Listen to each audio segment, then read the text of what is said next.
بسم الله الرحمن الرحيم. يا أيها الذين آمنوا كتب عليكم الصيام كما كتب على الذين من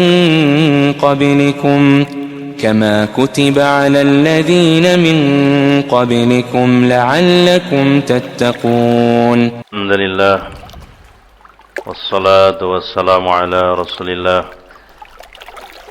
وعلى آله وصحبه ومن والاه. Kita lanjutkan dari pembahasan yakni akhlak dan adab seorang muslim ketika berpuasa.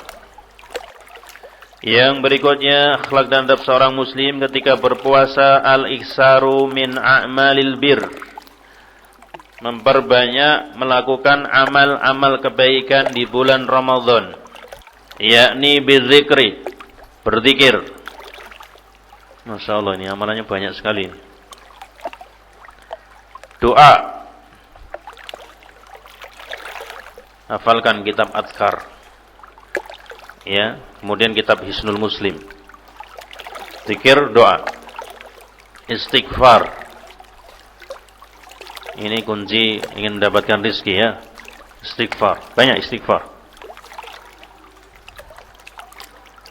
Coba kalau istighfar betul-betul diyakini dari hati, lisan, kemudian perbuatannya, pasti baik-baik saja. Yang diinginkan yang baik-baik saja. Semangat dia, semakin hari dari hari puasa, 1, 2, 3, 4, 5, sampai 30, betul-betul dia bersih dari kotoran dosa. Iya. Qiraatul Quran, membaca Al-Quran. Gunakan kesempatan di bulan Ramadan ini untuk bersama dengan Al-Quran. Nah, kalau perlu sudah punya bekal 30 hari, tinggalkan kerja, tidak apa-apa. Sudah cukup 30 hari, tinggalkan kerja, tidak apa-apa. Tapi kalau mau bekerja juga tidak apa-apa. Ya, karena dahulu tidak ada yang mencela. Seorang musafir jadi pasukan perang bekerja tidak apa-apa. Yang satunya puasa terus tidak apa-apa. Ya, sudah cukup. Antum kalau di Saudi sana yang biasa umroh sebulan, itu mulai dari awal sampai akhir di situ. Pertengahan Ramadan siap-siap mengambil beli toko kartu untuk mendapatkan kaplingan di Masjidil Haram, dan itu harus secepatnya, kalau tidak nggak dapat tempat. Ya. Nah, ada yang mendaftar? Kita daftarin, ada linknya. Tapi harus umroh dulu, ya. Nah, ini afidana azakullah. Iya. Kalau punya bekal, ya kerja tidak masalah. Nah, tapi kalau dia tidak punya bekal, punya tanggungan, jangan coba-coba. Ya, malah apa? Memperberat puasa kita. Dimarahin istri, dimintain anak, jajan ini itu tidak punya, nanti malah bingung. Baik. Ini afidina azakullah. Memperbanyak amal-amal yang baik bersama Al-Quran. Kemarin sudah kita jelaskan bagaimana adab bersama Al-Quran, adab ketika membaca Al-Quran. Nikmatnya hidup kita, terobatinya kita dari kesedihan dan duka ketika kita bersama Al-Quran. Terbangkitnya semangat kita, kekuatan kita dalam yakin dan amal ketika bersama Al-Quran. Karena sumber dari segala sumber ilmu adalah Al-Quran. Ya, orang yang Al-Qurannya lemah, biasanya semangatnya lemah. Karena hadis menjelaskan Al-Quran. Ya. Dan itu tugasnya Rasul. Yuzakkihim wa yu'allimul kitab wal hikmah. Untuk membersihkan manusia, mengajarkan kitab dan hadis dengan penjelasan Rasulullah SAW yang dijelaskan para sahabatnya. Maka bersamalah Al-Quran, syukur kalau antum baca tafsirnya. Tafsir yang ringkas, tafsir As-Sa'di rahimallah, tafsir Muyassar, Mukhtasar tafsir Ibnu Katsir, tafsir Ibnu Qayyim, Ya, itu tafsir-tafsir ringkas. Kalau antum menguasai itu, betul-betul seseorang akan semangat di dalam ilmu dan amal. Dan itu dijelaskan oleh para ulama, di antaranya Ibnu Qayyim, Miftahun Najah. Dari kunci-kunci keberhasilan, yakni kuwatul amaliyah wa kuwatul ilmiyah. Kuat amalnya dan ilmunya. Kemudian wal iksaru minas shadaqat, memperbanyak sedekah. Agendakan walaupun tidak banyak, ya. Mungkin punya sisa dari Ramadan ini, ada sisa 10.000. Enggak apa-apa, setiap hari 1.000 masukkan kotak, setiap hari 1.000. Sudah mengamalkan kan? Tidak dinilai banyaknya. Kalau antum ikhlas, berapa banyak amalan yang besar, banyak tapi enggak ikhlas, enggak diterima. Bahkan berkurang. Tapi berapa banyak amalan yang kecil tapi dia ikhlas, pahalanya besar. Ya. Nafidina azakumullah. Kemudian memberikan buka kepada orang-orang yang puasa. Kalau antum ke Masjid Nabawi, ke Masjidil Haram, di sana berebut anak-anak kecil menarik-narik antum untuk berbuka. Fadhal ila hunak. Ayo ikut saya. Ta'al. Ya. Itu didikannya orang tua mereka di negeri tauhid. Kalau di Indonesia boro-boro. Mungkin ada, tapi di masjid-masjid tertentu ya. Tapi kalau sampai anak-anak kecil narik itu, digelarkan antum, nanti dikasih makanan, kalau kurang tambah gitu. Nah, dan banyak kisah yang aneh, lucu. Ya. Dikira kopi sana itu kayak kopi Indonesia. Dia minta banyak. Kopinya kapulaga, tahu kamu kapulaga? Hah? Baru satu sedotan gitu sudah pahit sekali. Loh, ini siapa yang minum terus? Nah, dikira kohwah. Dikira kopi kayak kopi apa itu namanya, luwak. Hah? Enggak taunya kapulaga. Enggak jadi obat, malah kembung nanti kebanyakan. Nah, itu di sana. Suasananya Masya Allah. Yang mau taklim ada. Para ulama berjejer di sana. Antum bisa pilih ulama-ulama Ahlussunnah ya untuk mendengarkan darsnya. Tinggal milih. Nah, habis itu buka. Nikmat sekali ya. Bayangannya nikmat, tapi panasnya hampir 40 sekian derajat tuh. Biasanya kalau puasa itu. Memang enggak tahu ujian. Ya. Cuma itu ketika seorang beramal, maka pahalanya sesuai dengan amalnya. Tayyib, memperbanyak sedekah. Memberikan makan kepada orang yang berpuasa. Pahalanya sama dengan orang yang berpuasa. Coba bayangkan. Iya, kalau perlu antum jual apa, motor atau mobil gitu untuk memberikan buka puasa. Belum ada di Indonesia ini. Hah? Ada tak? Belum ada.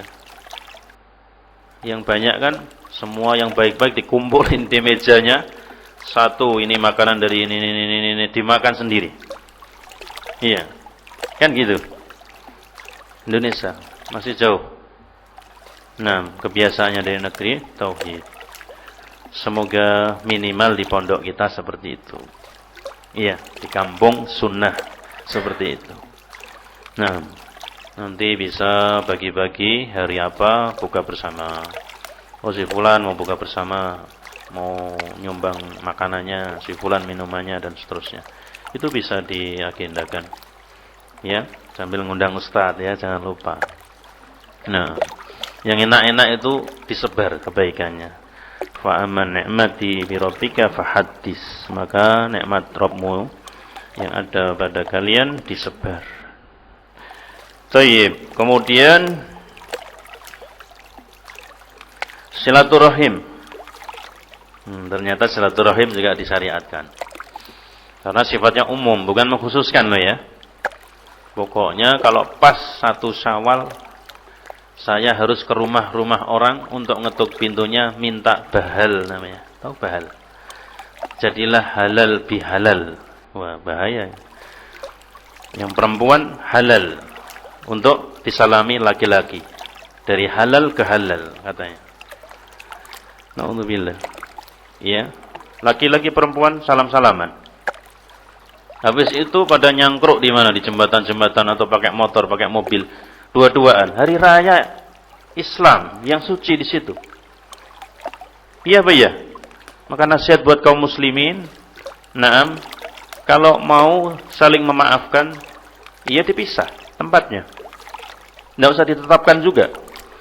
Maaf-maafkan kapan saja. Ya, tidak harus menunggu 1 Syawal, kesuwen. Kalau mati duluan biar. Nah, aku punya dosa sama kamu. Nunggu tahun depan 1 Syawal. Baru 3 hari mati duluan.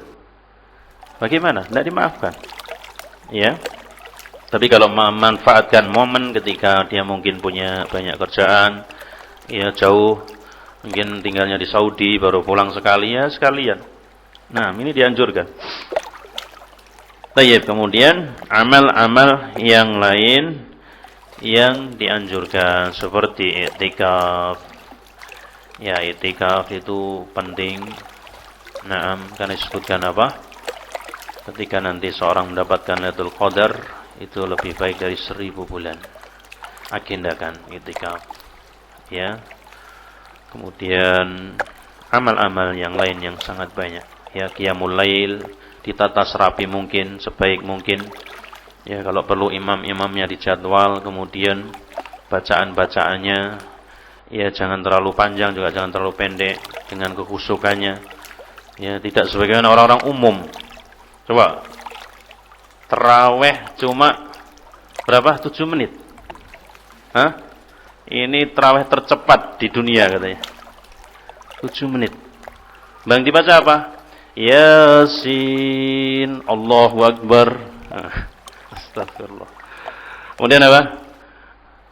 Alif Lam Ra, Allahu Akbar. Ya, itu kan ayat dia bilang. Bantah lagi dinasihati. Nah, padahal tidak sah sholat seseorang yang seperti burung pelatuk. Ini hadisnya sahih, mereka tahu. Enggak sah. Wes, siapa yang mau sholat 7 menit, tidak sah. Nah, dalam 21 rakaat dia. Kalau antum bayangkan sholatnya bagaimana? Malah melebihi burung pelatuk. Nah, maka apa? 11 rakaat itu yang disunahkan oleh Rasulullah SAW di luar di dalam Ramadan. Kalau mau lebih dari itu, sebenarnya tidak masalah. Nah, dan itu masuk dalam sholat mutlak. Ya, kata Syekhul Islam Ibnu Taimiyah, tidak mengapa kalau mau lebih. Ya, tapi yang paling sunnah adalah 11 rakaat dengan dikerjakan memenuhi rukun dan syaratnya. Dengan khusyuk. Ya. Buat apa salat cepat-cepat banyak tapi enggak khusyuk belas? Enggak jadi mendapatkan kenikmatan, ketenangan.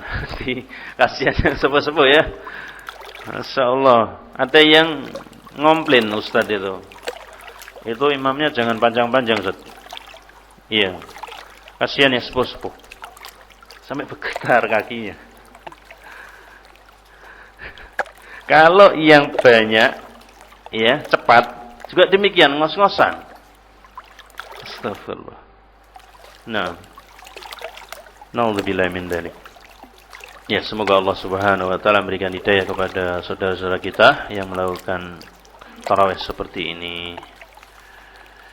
Tayyib, kemudian takjilul fitr. Adab yang berikutnya, segera berbuka, Pak. Enggak usah pengen disebut orang kuat. Aku itu kuat. Wis badhe tarawih ora buka ya ora apa-apa. Ini orang keblinger ini. Atau wisol. Dia nyambung, enggak boleh juga. Ini tidak disyariatkan. Ya, tidak disyariatkan. Nah, yang betul adalah menyegerakan. Kalau sudah azan, ya sudah langsung untuk berbuka. Caranya gimana? Buka dulu ringan, kemudian sholat jamaah. Sholat jamaah. Jangan banyak-banyakan makan kemudian mau sholat jamaah apa? nggak kuat berdiri. Ya, ini kebanyakan anak-anak. Orang dewasa ada nggak ya? Kayaknya ada juga. Habis kerja keras, keringat keluar semua, balas dendam. Ya, 3 gelas kolak, tambahi 2 gelas es jeruk. Waduh, tahu-tahu ketinggalan jamaah. Ini yang dilarang oleh para ulama, termasuk adab ketika berbuka. Ya, berbuka itu sebagaimana kemarin kita sebutkan, ya, dengan sedikit makanan yang ringan, tamroh atau rutob, kemudian dengan seteguk air, atau yang manis boleh. Nah, kemudian apa? Sholat jamaah, baru kembali ke asyaknya, makanan malamnya. Bagi yang safar, boleh dia makan ringan, asya, sholat, atau seperti yang mukim boleh. Ya, ini yang fidina azakumullah. Tayyib. Karena diperintahkan oleh Allah Rasulullah SAW, faqad amara sallallahu alaihi wasallam bihi faqala, "Naam, bakiru bil iftar." Bakiru bil iftar, segera kamu untuk berbuka. Wala yazalun nas bi khairin ma ajalu fitr. Ketika mereka menyegerakan buka, mereka akan dalam keadaan baik terus. Ya. Dan dahulu Rasulullah SAW salat maghrib, ya, dengan sebelumnya mengisi apa? Seteguk air atau buka ringan, dan itu yang dijalankan di ma'ad kita. Dikasih hidangan ringan, kemudian baru salat, kemudian hidangan yang agak berat. Di Masjidil Haram juga demikian. Hidangan ringan, selesai, dibersihkan, salat, nanti hidangan berat. Ya, ini yang diajarkan. Nah, ingat-ingat ini, jangan sampai kebablas. Kemudian al-fitru ala rutab atau tamr atau tamrin wa nahwi. Kalau bisa beli rutab. Ini promosi lagi ini. Satu kotak itu mungkin 200.000 buat untuk 30 hari. Ya. Ini soalnya ada hadisnya. Rasulullah SAW dijelaskan lam yuftir ila ala rutab. Ya, Rasul senangannya kurma basah. Cuma di Indonesia nggak ada, kering semua kebanyakan. Ya. Kebanyakan kering ya. Baik. Ini ada sunnahnya. Wa illam yakun ar-rutabu lam yuftir illa ala tamrah. Kalau nggak ada rutab ya dengan kurma kering. Ana lupa tadi, di antara amalan yang besar juga itu umrah di Ramadan. Itu seperti haji balanya. Ya. Udah jual apa sajalah umrah. Ya, kalau bisa. Kalau mau bareng kita Syawal. Ya, Syawal itu sepi-sepinya orang. Nah, di sana bisa umrah. Langsung bisa metik kurma sendiri. Baik. Ya.